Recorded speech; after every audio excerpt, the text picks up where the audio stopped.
Hello, I'm Alasdair Macleod and I'm in Madrid on behalf of the Gold Money Foundation, and with me I have Pedro Schwartz, who is Professor of Economics at San Pablo University in Madrid. Welcome, and it's very, very nice to meet you. Very glad to be here.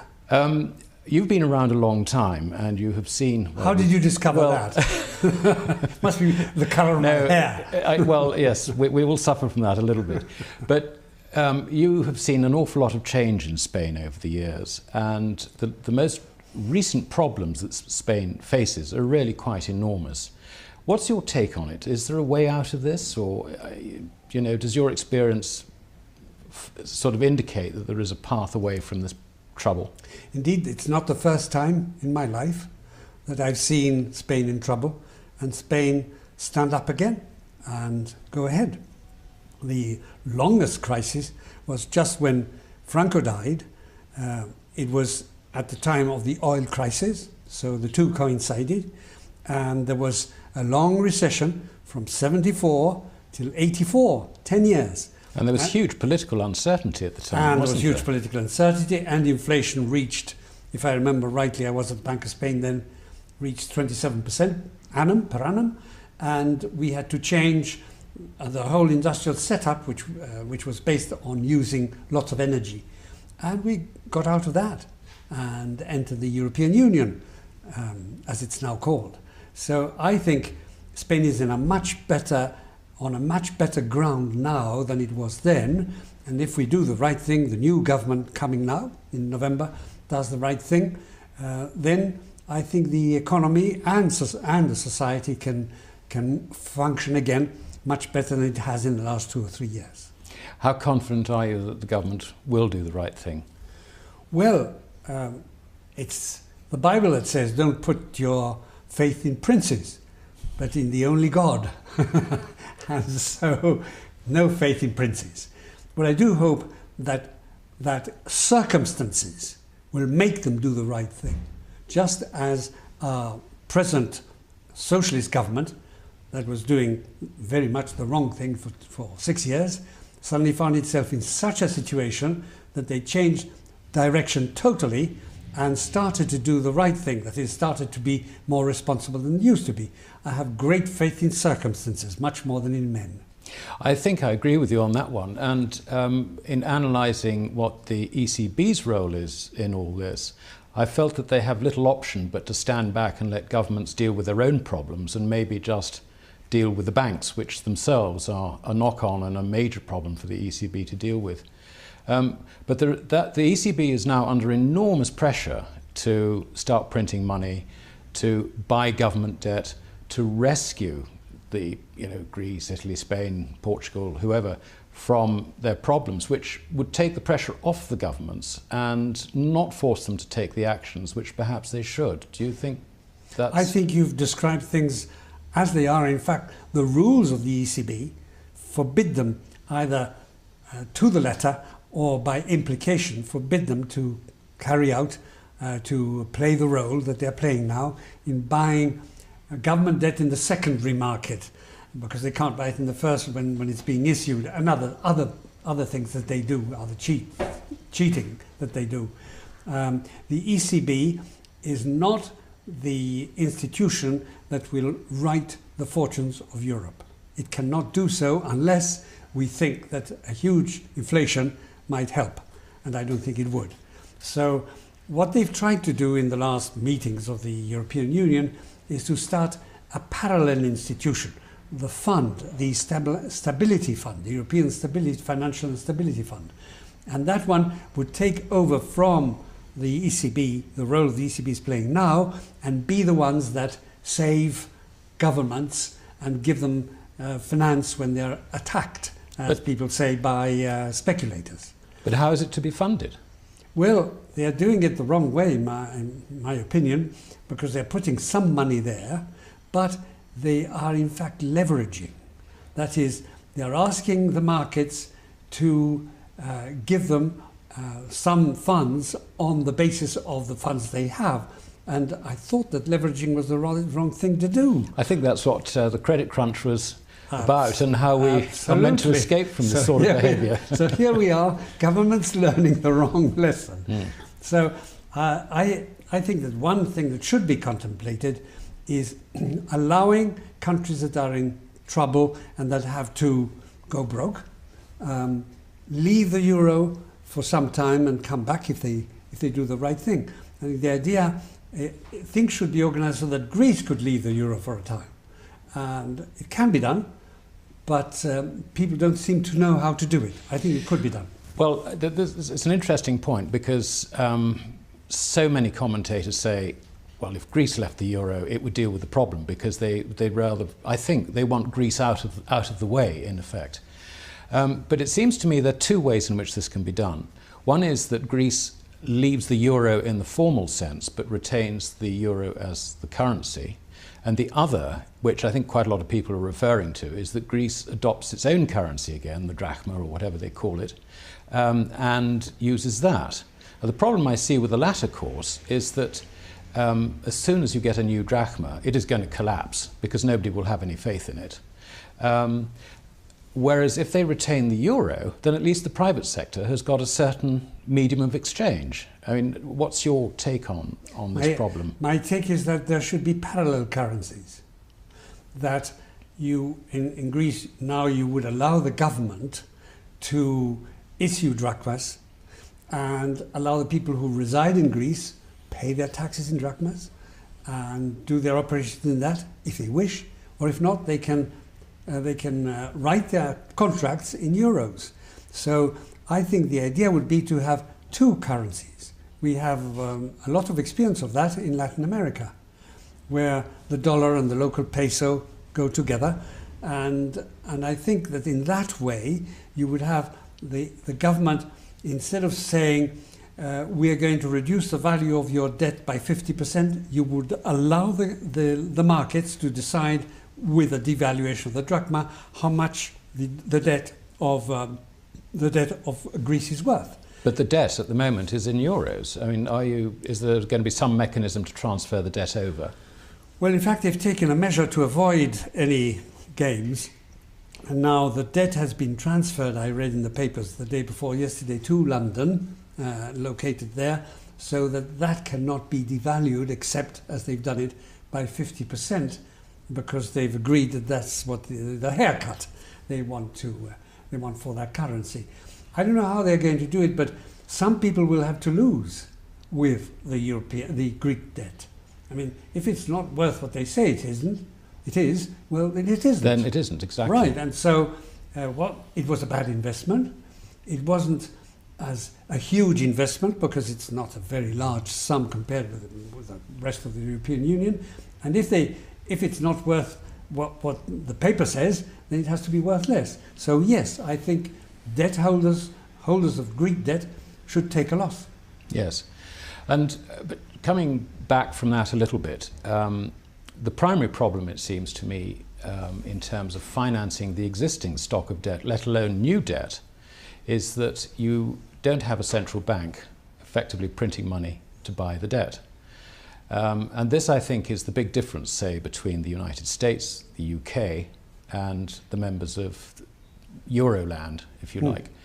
And under the circumstances where you can't print money to buy your own debt, that is where the weakness appears, because there are just not enough savings to go round with all governments borrowing at the same time. And it's a clash which I find quite hard to resolve in my own mind without resorting to money printing. Well, the other solution that they're putting forward is cutting on expenditure. So you have to reduce expenditure. I absolutely agree. But you've got Italy in the position where they've got to roll over an enormous amount of debt. Mm-hmm. And at the moment, their budget deficit is not too bad, as it were. Sort of more or less in balance, but could go wrong, if you like, if the economy goes into recession. But how do you roll over that huge amount of debt when the banks naturally want to contract their balance sheets because they're now risk averse rather than embracing risk? Well, I think that the markets would be much happier if Italy said, I want to roll over past debt, but I'm not asking for any new debt because I have a surplus on my budget. Now, if they not only rolled over the old debt by asking some money from markets, but also because they re-plug into the debt their profits, so to speak. So that would really allow the market to say, all right, we're going to lend money to Italy because they have a surplus and they're slowly writing down the debt and they're not asking for any more. So I think there would be money for Italian debt if Italy not only didn't ask for more, but also was using some of the surplus on the deficit, on the budget, to write off the debt. Absolutely, so that the markets would see that there is a programme of debt reduction overall, right, rather than just... Right. No, I think that makes a lot of sense. Coming back to Spain, is Spain a long way from that, do you think? Well, Spain is in a peculiar position because our debt is not such a big amount. We must be 62% of GDP, so relatively the amount of debt we have issued is lower than British, lower than American, lower than France and lower than Italy. So it's not so much the public sector that's in trouble as private banks and families. Yes, exactly. They have overextended, they have overdemanded funds from outside. Now, there's a rule in political economy which is private debt, when it's too big, becomes public debt, because the government has to come to the rescue of banks. We've certainly seen that in America. We have indeed. And we've seen it in Britain too. So, in the end, the private sector is hugely indebted in Spain, and also some of that debt is not promising any, some of the investments that the banks have made is not promising any returns because they are in real estate. And that sector is not doing well. Exactly, and that sector, as I understand it, is it's not being allowed to evolve away from its problems. It's almost in aspect because of the problems that would knock on to the banking system. Indeed, well, you have two parts of the banking system in Spain. You have the savings banks and the normal banks. The ordinary banks have begun to set aside their real estate. Banco Bilbao Vizcaya said 3-4 days ago that they were creating a special division for real estate, the same with Banco Santander and others. So, but it's very big, and it'll take them time to write that off. And if prices go on falling because they're beginning to unload all that on the market, then the problem grows. So they really, Spanish banks and savings banks really have a problem. Yes, indeed. They don't know how to face it really. That's one thing. The other thing is, everything would be better if we grew. So it's growth, both for Greece, for Italy, for France, for Spain. It's growth that really is the question. And so we shouldn't be asking, how can we do away with our debt and how can we manage that? Is how can we grow? And if we want to grow in Spain, you have to change the framework. We have to change labour laws. You have to change lots of things that we have here, which impede companies and people from forging ahead. That's a very interesting answer, because the Keynesian idea of growth is just chuck money at the problem. It hasn't worked. It hasn't worked. No. And they're trying to get Germany to chuck money at the rest of Europe. That's extraordinary. Say, you Germans are too productive. Will you please consume? No, thank you. Yes. We note that you have the best economy in Europe, but that's not the point. No. Yeah. Will you spoil it, please? Exactly. So, yes, I mean, I agree with you, and I think it makes an awful lot of sense. It is framework, and in the general sense, there has to be a planned, if you like, reduction of government interference in the way the economy works. In pure political terms, it seems to me that this is such a different direction from that which European countries have been used to going. That, they socialise everything effectively. How difficult is it going to be for the political and the bureaucratic mindset to embrace an idea that interventionism is yesterday's story and it doesn't work, and the future has got to be less intervention?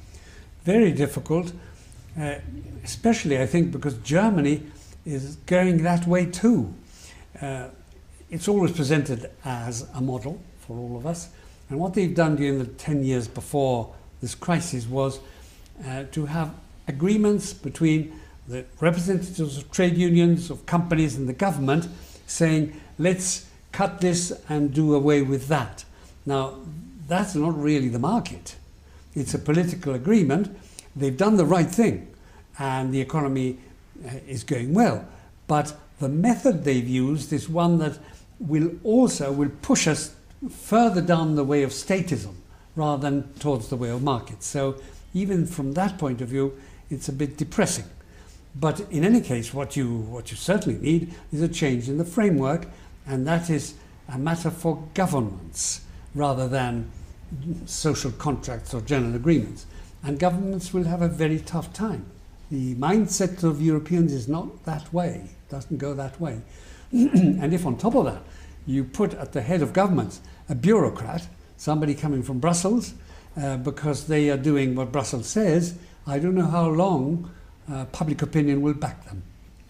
There's always the problem that to follow the mandate that's required is a reversal of things. It means reversing a lot of legislation as well. And that, I think, is politically difficult, but within the European framework, it's perhaps even more difficult when so much of the legislation that is restrictive has emanated from Brussels. Oh yes, I recently was in the UK, and there they were speaking to me about working hours. There's a maximum of working hours, and they were saying, well, some doctors are working more than the hours they should because they say that it's not working. They're at the other end of a telephone. They can be called in, but they are really in bed. So and so these sorts of interferences or rules coming from Brussels, sometimes they're well meant, but sometimes make life much more difficult for countries that have to grow. One of the things I feel is that it's impossible for a reconstructed economy to work without savings. And I think the lesson of Germany's success has been that's a savings-driven economy as opposed to a consumption-driven economy, which really describes most of the rest of Europe. Do you think that savings are central to any, if you like, long-lasting economic recovery? And I think this is a very important question, because the more you print money, the more you destroy savings, because you're transferring capital from savings as capital destruction. What do you think that they might place an emphasis on savings in Spain, the new government? People are beginning to say this, and the connection is savings and investment. Exactly. Investment is there because you get the future consumption. You hope to make a profit, but it's savings and investment. People don't seem to understand that investment is consumption. You use resources. So often one reads comment that you know, you've got the savings paradox and all this sort of rubbish. It's an old story that comes from 1936 and, yes. and a man called Lord Keynes. Well, savings is investment, is consumption. You consume hours of workers and you consume resources and whatnot. So there's no opposition between savings and consumption. It's only the consumption must come further down the line, and that you should look for savings and the right atmosphere for savings, for investment, and that needs savings. That needs indeed. Savings, yeah. And it needs savings not only in the way we're thinking now, but also for our retirement and to take the place of some of the state activity in pensions and other things like that. And that change in mentality has to come. People will have to save more from much earlier to be sure that they have a comfortable retirement. Indeed. So really, I think what we can tell the new government is that they must encourage savings, because without that, then you know, the changing the law about employment hours or whatever isn't actually going to count for very much. It's savings that is probably the most important thing. Well, changing the not the law of retirement, the changing of the labour laws are also very important. It's obvious that the Spanish labour market doesn't work, because when at the end of the day, if you go to one of those local markets, you see all the fish on the slabs there with ice on it. At the end of the day, nobody's bought it. Price must be wrong. Yes. And so our labour market is not working.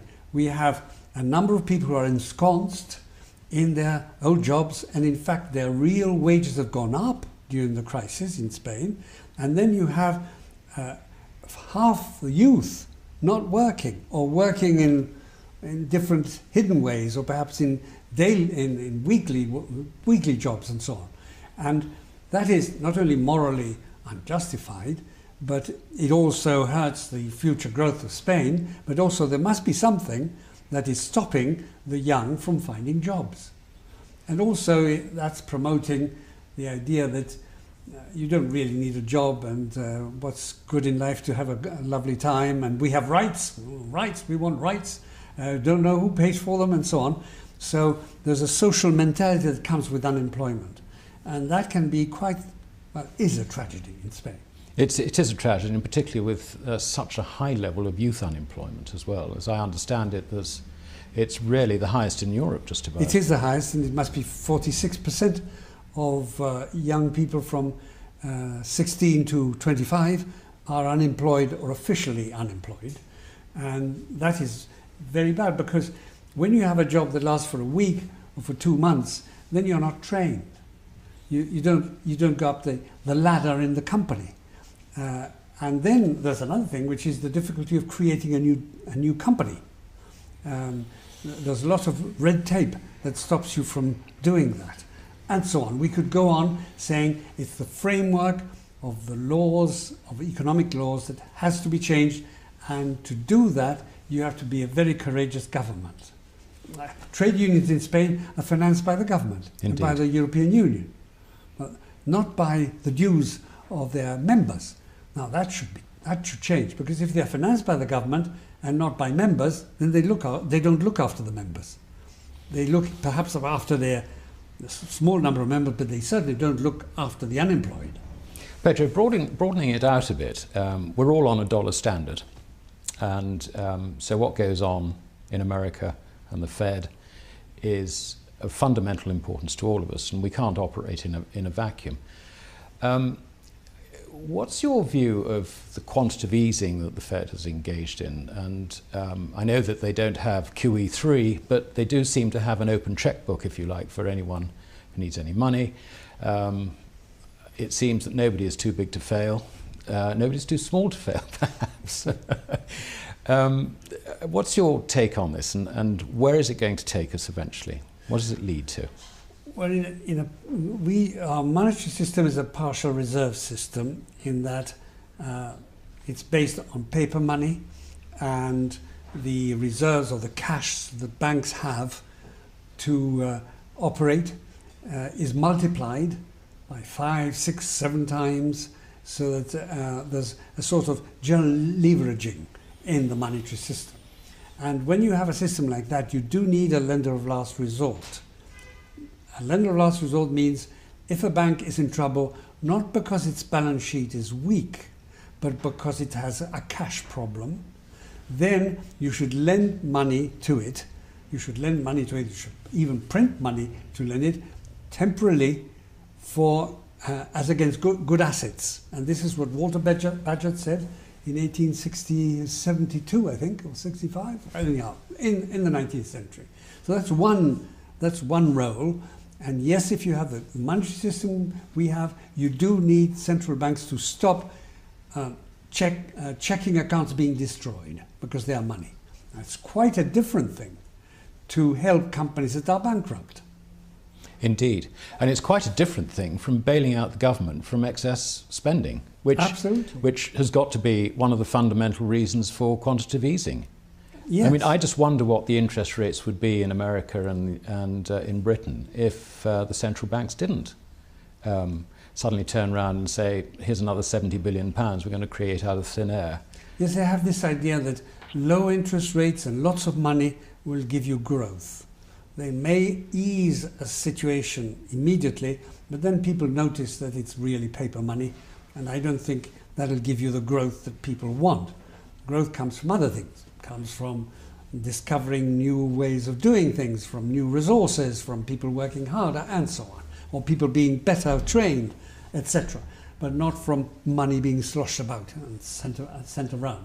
So, indeed, I think that the dollar policy is one that's hurting the whole world, and especially hurting us in Europe, and we are following too. It's that and the fact that the American government needs money for its deficit. There's one thing that we economists say: when you have a government deficit, then you have a deficit in the balance of payments. And then you have other people who are selling you things and taking your money in exchange. And that has also political consequences, because the Chinese are taking green paper with Franklin's head on it, and perhaps IOUs from the American government, and they now have a lot of power over the American government.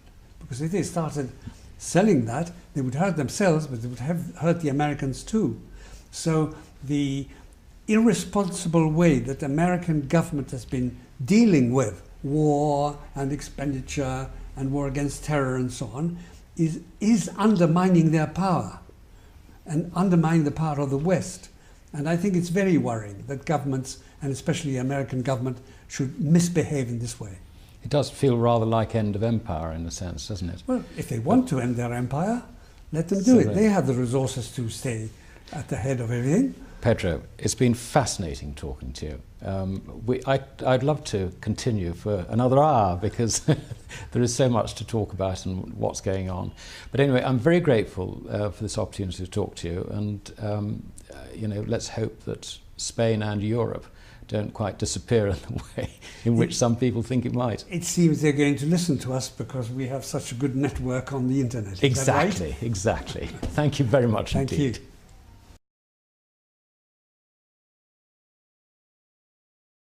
you. Stand up again and go ahead. The longest crisis was just when Franco died.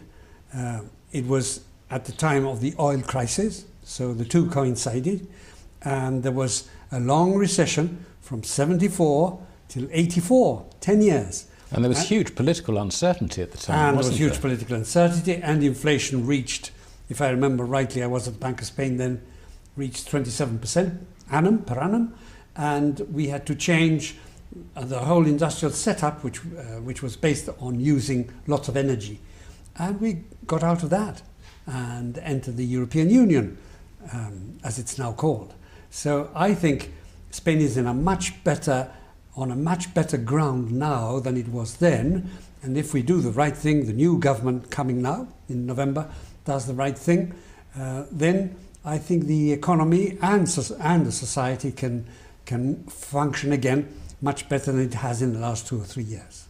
The fund, the Stability Fund, the European Financial and Stability Fund, and that one would take over from the ECB, the role the ECB is playing now, and be the ones that save governments and give them finance when they're attacked, as people say, by speculators. But how is it to be funded? Well, they are doing it the wrong way, in my opinion, because they're putting some money there, but they are in fact leveraging. That is, they're asking the markets to give them some funds on the basis of the funds they have. And I thought that leveraging was the wrong thing to do. I think that's what the credit crunch was about, and how we are meant to escape from this sort of behaviour. So here we are, governments learning the wrong lesson. So I think that one thing that should be contemplated is allowing countries that are in trouble and that have to go broke. Confident are you that the government will do the right thing? Well, it's the Bible that says, don't put your faith in princes, but in the only God. And so, no faith in princes. But I do hope that circumstances will make them do the right thing. Just as our present socialist government, that was doing very much the wrong thing for 6 years, suddenly found itself in such a situation that they changed direction totally and started to do the right thing, that is, started to be more responsible than they used to be. I have great faith in circumstances, much more than in men. I think I agree with you on that one. And in analysing what the ECB's role is in all this, I felt that they have little option but to stand back and let governments deal with their own problems and maybe just deal with the banks, which themselves are a knock-on and a major problem for the ECB to deal with. But the ECB is now under enormous pressure to start printing money, to buy government debt, to rescue the Greece, Italy, Spain, Portugal, whoever, from their problems, which would take the pressure off the governments and not force them to take the actions which perhaps they should. Do you think that's... I think you've described things as they are. In fact, the rules of the ECB forbid them either to the letter or by implication forbid them to carry out, to play the role that they're playing now in buying government debt in the secondary market, because they can't buy it in the first when it's being issued, and other things that they do, other cheating that they do. The ECB is not the institution that will write the fortunes of Europe. It cannot do so unless we think that a huge inflation might help, and I don't think it would. So what they've tried to do in the last meetings of the European Union is to start a parallel institution.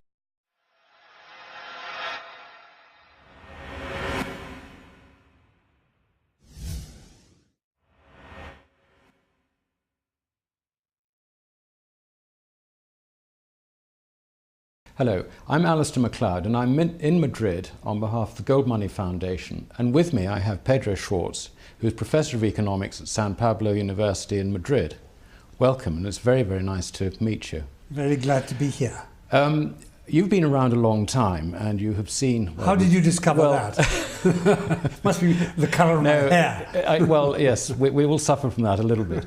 But you have seen an awful lot of change in Spain over the years, and the most recent problems that Spain faces are really quite enormous. What's your take on it? Is there a way out of this, or does your experience sort of indicate that there is a path away from this trouble? Indeed, it's not the first time in my life that I've seen Spain in trouble, and Spain